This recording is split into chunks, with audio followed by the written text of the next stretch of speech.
Good morning, dear children. I hope you are having a great week. Welcome again to the Google Classroom of Sri Gokulam Public School, Guruvayur. Let's memorize what all things we have discussed in the previous class. We have discussed about non-contact force. We have learned the examples of non-contact force, magnetic force and electrostatic force. With the help of an examples and activity, you have understood what is magnetic force and electrostatic force. So today we will be discussing about gravitational force. Gravitational force is a force exerted by the earth on all objects. Basically, the concept of gravitation tells us that every object in this universe, whether it is tiny objects or whether it is a huge object, all of them exerts an attractive force. So let us understand it better with the help of some examples. For example, when the apple falls off the tree, why does it fall towards the ground? That's because this apple is experiencing an attraction towards the ground. And this attraction is due to the earth. So the earth exerts an attractive force on all the objects, including this apple. And this attractive force is so strong that the objects tends to fall towards the earth. Now let us look at some other example which tells us about gravitational force. You know that a coin or a ball falls to the ground when it slips off your hand. Leaves and fruits also fall to the ground when they get detached from the plant.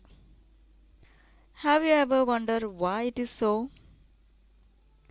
It is because the earth is constantly exerting an attractive force on other objects. Have you ever observed when you open a tap, the water always falls towards the surface of the earth? Why does the water always falls in downward direction? That's because there is an attractive force towards the earth. And that is why the water tends to fall in downward direction. So these are the examples which tells us that earth exerts an attractive force on all objects, and this force is known as the gravity or force of gravity. So dear students, till now we have discussed about force. A force can be a push or pull on an object. We have also discussed that force can change the shape of an object. Force can change the state of motion. We have also learned different types of force, contact force and non-contact force. Now, let us discuss about pressure. Pressure is a measure of how much force is acting upon an area. Therefore, a force acting over a smaller area will create more pressure. Let us understand it better with the help of an activity and examples. Now, let us take an example of pencil. You can able to see it is pointed, sharp, and back side it is blunt. Now what happens if I pinch a pencil on skin? You can able to see it is a sharp and pointed and it will hurt. And if I repeat the same activity with the pencil of back side and try to pinch again on the skin, what will happen? It does not have any pain. The amount of force applied is same. So what has changed? Only the area. So here, if you look at the pencil, area is less. And here, area is more. If area is less, then pressure will more. If area is more, then pressure will less. Let's perform an activity. Try to cut vegetable with a blunt knife and then with a sharp knife.